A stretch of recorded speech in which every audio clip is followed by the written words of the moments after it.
Hola jóvenes. Retomando entonces el curso de Derecho, de Introducción al Estudio del Derecho, vamos a tomar un tema hoy que se llama, está dentro de los documentos que yo les he entregado, se llama Conceptos Jurídicos Fundamentales. Si oyen muchos pájaros, quiero que sepan que comen todos con cuchara propia. Estoy en un lugar, digamos, poco apartado de la ciudad y por eso el concierto, pero aquí, digamos, los más detenidos somos mi familia y yo, que estamos en esta detención domiciliaria que llaman cuarentena. Todo el mundo sabe por qué. Espero que todos se estén cuidando y que estén aliviados. Como yo soy el más viejo, pues soy el más propenso y me estoy cuidando. Realmente lo que más me ha hecho falta, digamos, es la comunicación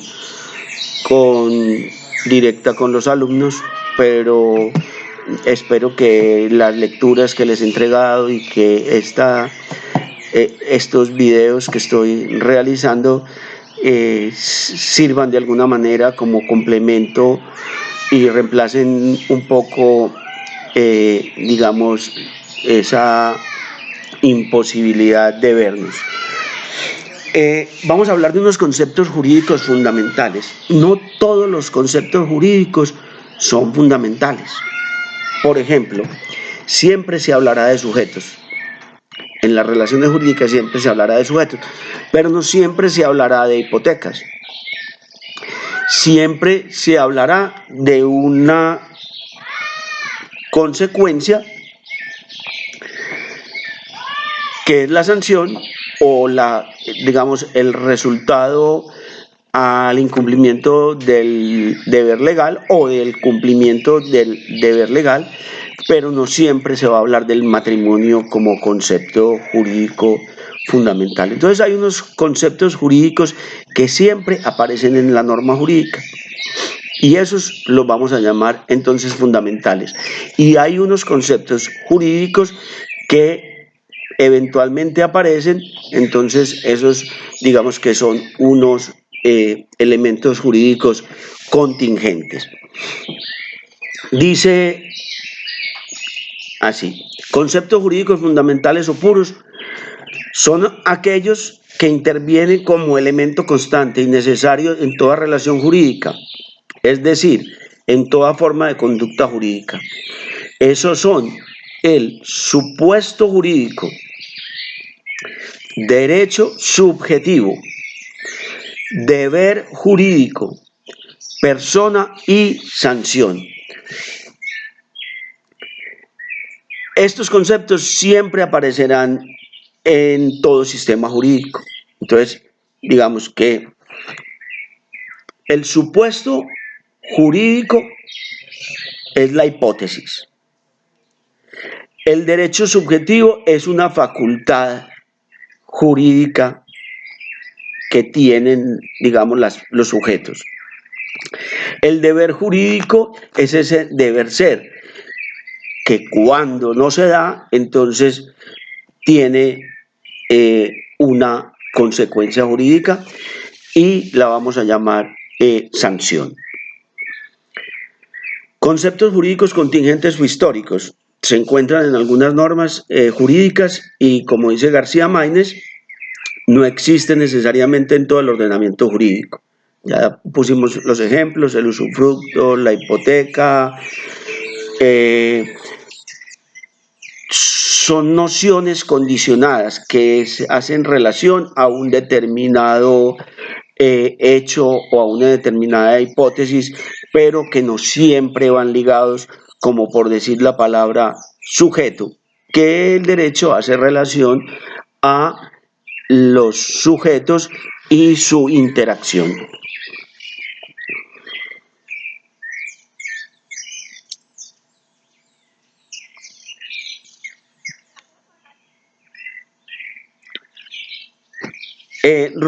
Rollina Villegas enumera los siguientes conceptos jurídicos fundamentales. A. Supuestos jurídicos. B. Consecuencia de derecho. Cópula del deber ser. Como C. D. Sujeto de derecho o persona jurídica. E. Objeto de derecho o forma de conducta jurídicamente regulada. Y F. Relaciones jurídicas. Vamos a mirar la estructura de la norma jurídica. Claude Dupasquier la describe así.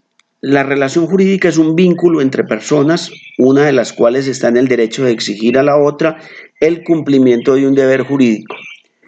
La relación jurídica es establecida por el derecho entre sujetos respecto de un objeto.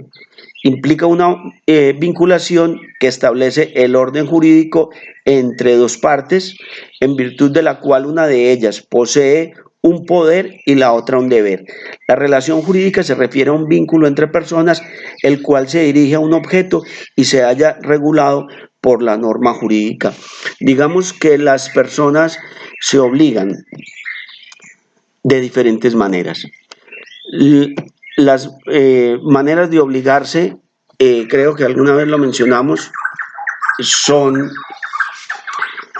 el primero, el contrato, que es un acuerdo de voluntades en el cual las personas dirigen su voluntad a la manifestación voluntaria, porque si no se generaría una nulidad, para la realización de un acto que tenga una consecuencia jurídica. Los contratos no son la única forma de obligarse. También están como fuente de obligaciones el delito, el cuasidelito, el cuasicontrato y la ley. El contrato es un acuerdo de voluntades, digamos que hay contratos civiles y contratos comerciales. La diferencia está en que si yo vendo carros y vendo un carro a alguien, entonces se regirá por el Código de Comercio porque es la actividad de un comerciante. Pero si yo no vendo carros, pero le vendo el carro a alguien, entonces se regirá por la normatividad del Código Civil, de los contratos en el Código Civil. Los contratos son una forma de obligarse. Los cuasicontratos, por ejemplo, cuando usted adquiere un apartamento, ¿sí? Es propiedad horizontal, son varios los propietarios, usted no sabe quién es su vecino, pero usted tiene con su vecino unas obligaciones, el respetar digamos, el nivel de los decibeles del ruido, el pagar a la administración, no tirar las colillas por el balcón. O sea, usted tiene unas obligaciones que tiene que cumplir, que hacen relación a otras personas con las que usted nunca hizo ninguna negociación, entonces lo llamamos un cuasicontrato. El delito hace relación a conductas dañosas que de manera intencional una persona realiza en contravía del ordenamiento penal, ¿cierto? Entonces los delitos son fuentes de obligaciones.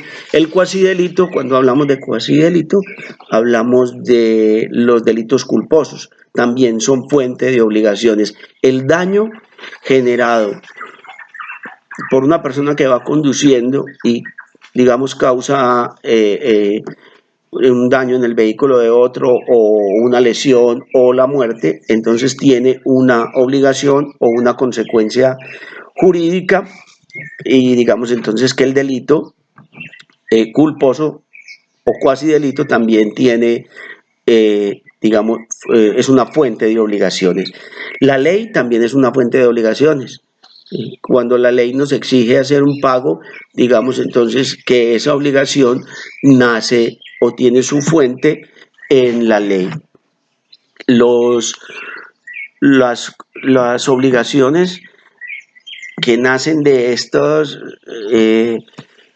digamos, de estas situaciones fácticas como son el delito, el cuasidelito, el contrato o el cuasicontrato o la ley, esas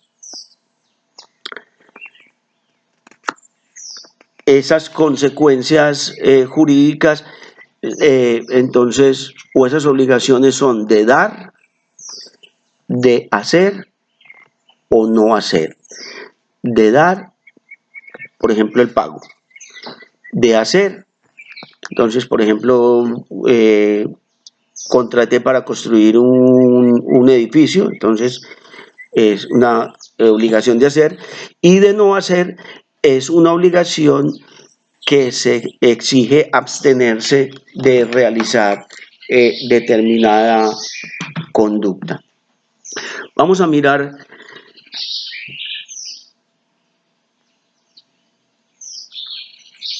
entonces una definición de Dupasquier que de la estructura de la situación jurídica. Dice que la situación jurídica como el conjunto de derechos y deberes determinados o eventuales que el derecho atribuye a una persona colocada en ciertas condiciones, y según Capitant, la situación jurídica es la respuesta a la pregunta de qué reglas de derecho, imperativas o permisivas, es sujeto este individuo. La situación jurídica concreta es entonces la puesta en acción mediante un hecho jurídico del complejo normativo. La situación jurídica es un estado en que se encuentra un sujeto determinado relacionado o con un hecho que aconteció y que está normado, o porque hubo un acto o acuerdo de voluntad. Entonces, por ejemplo, el demandante, su situación jurídica es de demandante, y a la persona a la cual se le está exigiendo o pretendiendo que cumpla entonces determinada obligación, entonces lo llamaríamos demandado.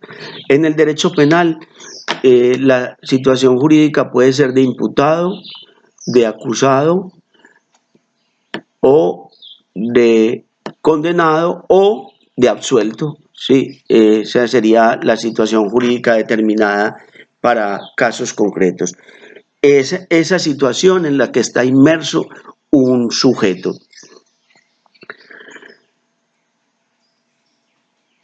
La estructura de la institución jurídica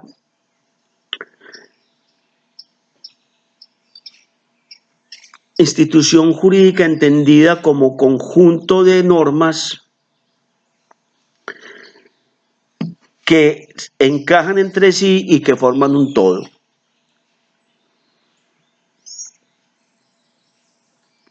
Digamos que la institución jurídica son preceptos que reglamentan relaciones jurídicas. Por ejemplo, el matrimonio se entiende como una institución jurídica.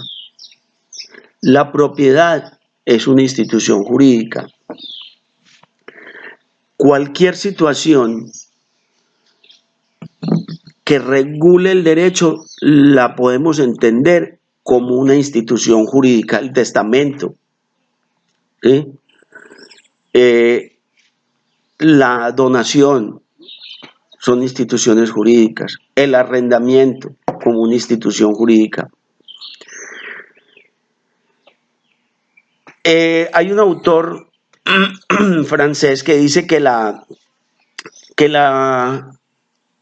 Institución jurídica es una idea de obra o empresa que se realiza y dura jurídicamente en un medio social. Para la realización de esta idea se organiza un poder que le proporcionan sus órganos. Además, entre los miembros del grupo social interesados en la realización de esa idea, se producen manifestaciones de unidad, de propósito, dirigidas por los órganos del poder y reglamentadas por procedimientos determinados. Entonces, los elementos de la institución sería una idea que se realizará en común y una organización permanente para la realización de esa idea. Vamos a hablar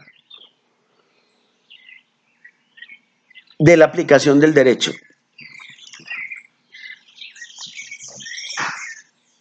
El derecho puede ser cumplido espontáneamente o puede ser cumplido de manera forzada.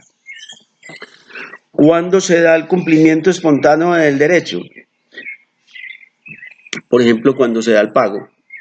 Cuando una persona paga sus deudas, pues entonces se dice que se dio un cumplimiento voluntario de su obligación. Pero si no paga sus deudas, entonces la persona acreedora a la cual se le debe el dinero, entonces tendrá la facultad jurídica de acudir ante un juez para que le exija, incluso coercitivamente, a esa persona el pago de lo adeudado. Valga decir que en Colombia no podrá haber prisión por deudas, ¿sí?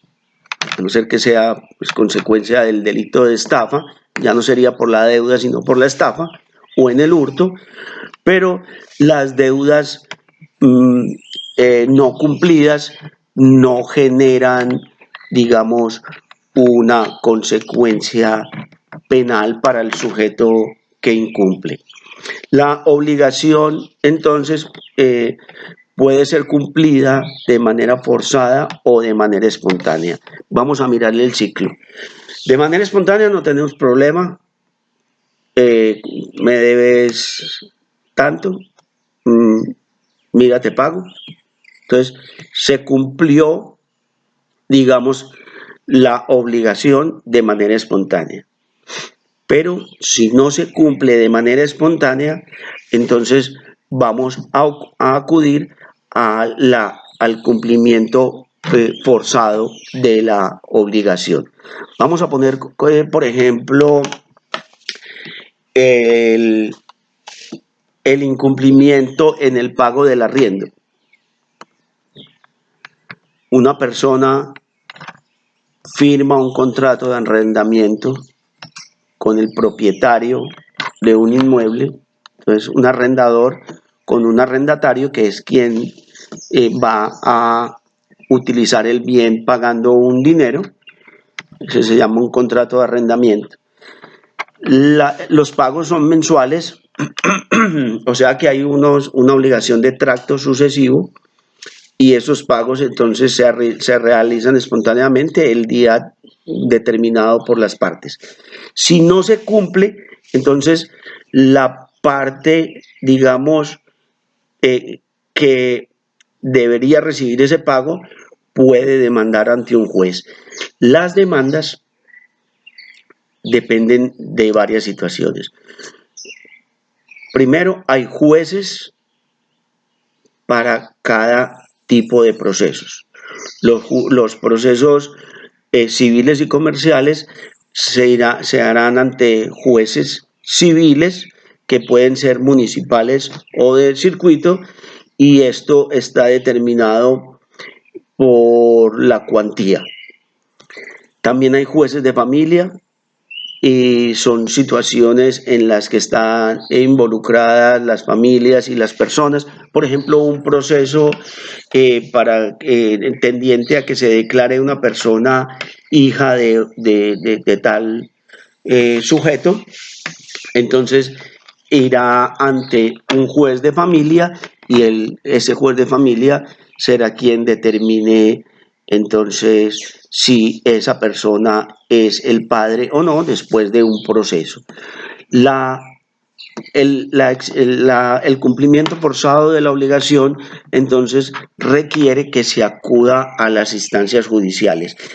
Hay jueces para los asuntos laborales, hay jueces para los asuntos civiles, hay jueces para los asuntos agrarios, hay jueces para restitución de tierras, hay jueces penales, laborales, hay jueces encargados de procesos que hacen relación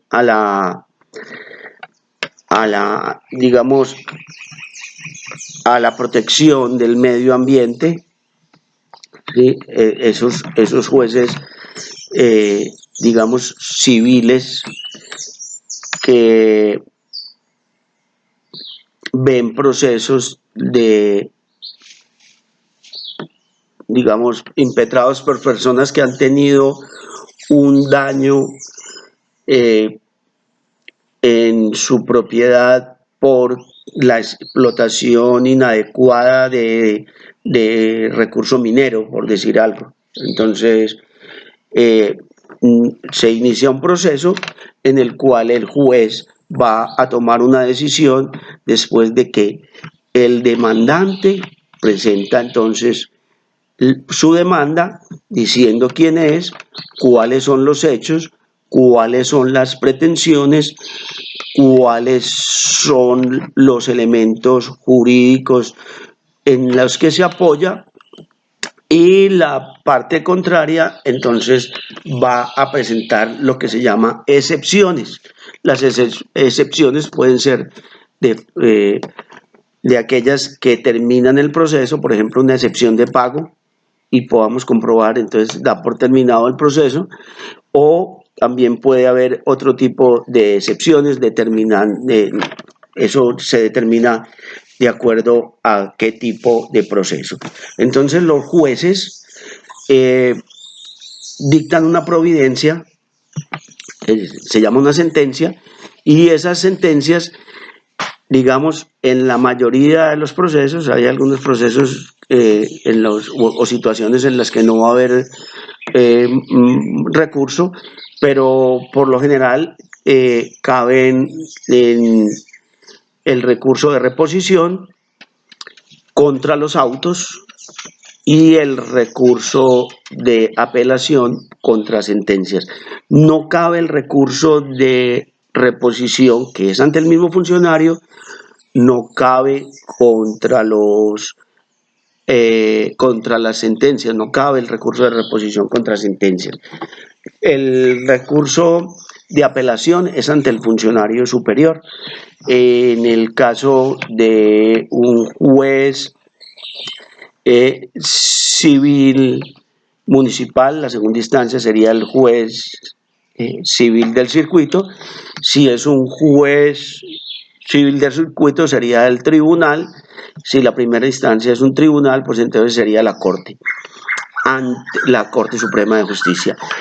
En los asuntos que hacen relación a la tutela, la tutela va ante cualquier juez, es para que se proteja y se exija a quien esté violando o esté a punto de violar un derecho fundamental, pues que no lo viole o que deje de violarlo y resarza esa situación.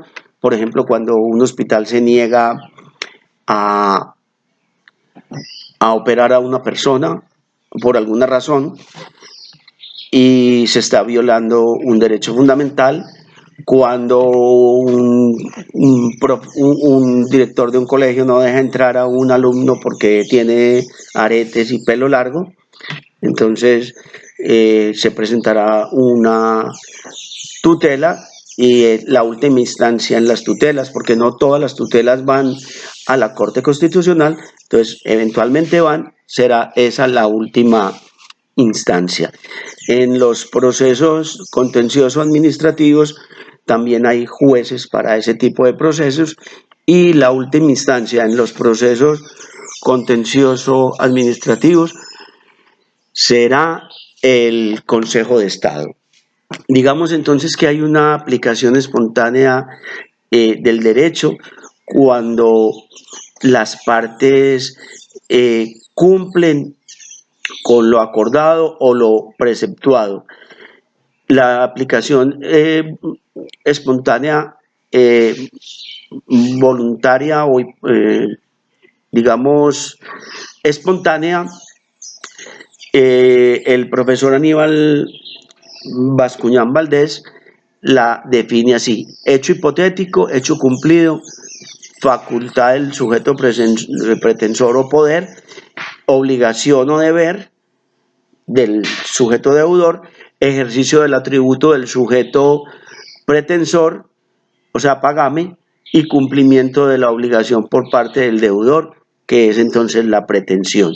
Si ese circuito, que es el normal, el que debería darse siempre, no se cumple, entonces se rompe la normalidad jurídica y se da entonces el incumplimiento de la prestación, no se da entonces la consecuencia del pago que nace de la obligación, y por el incumplimiento viene una sanción o un castigo o una indemnización, que es lo que llamamos entonces la consecuencia jurídica,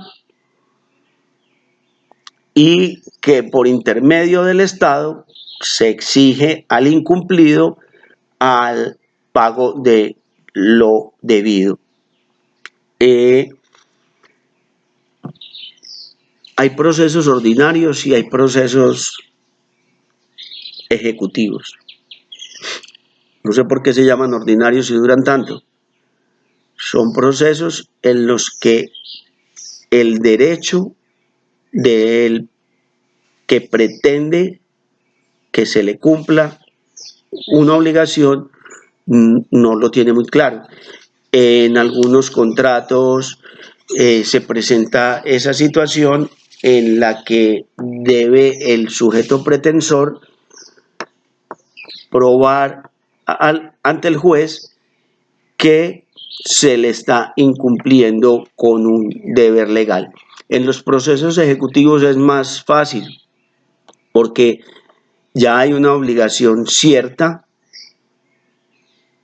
y determinable, y entonces en ese tipo de procesos se permite incluso medidas cautelares. ¿Qué son las medidas cautelares? Son esas medidas que se toman tendientes a sacar del comercio un bien.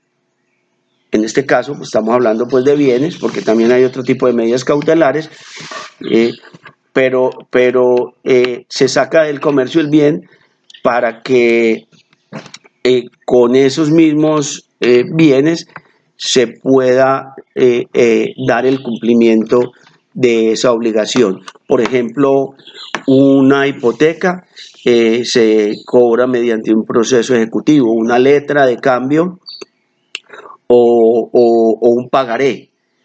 Sí. Supongamos que el pagaré está vencido, entonces ya no tiene mérito ejecutivo y podría impetrarse mediante un proceso ordinario y buscando otros elementos para que se dé el pago. Pero en ese caso no se podría embargar los bienes del sujeto, digamos, posible deudor. En los procesos administrativos, digamos que se demanda la reparación del daño causado por el Estado en cabeza de algún funcionario. Por ejemplo, una persona, un miembro de las fuerzas militares, deja caer su arma, se dispara y causa una lesión a otro, entonces se demandará al Estado por la falla en la prestación de un servicio, que la carga de esa falla no la tiene que, digamos, no está a cargo de la víctima o del lesionado, pero sí del Estado. El Estado puede repetir contra el funcionario que hizo que el patrimonio del Estado se mermara, toda vez que hay que indemnizar a la persona lesionada por el daño. Entonces, las obligaciones se pueden cumplir de manera espontánea cuando, vencido el plazo o la condición,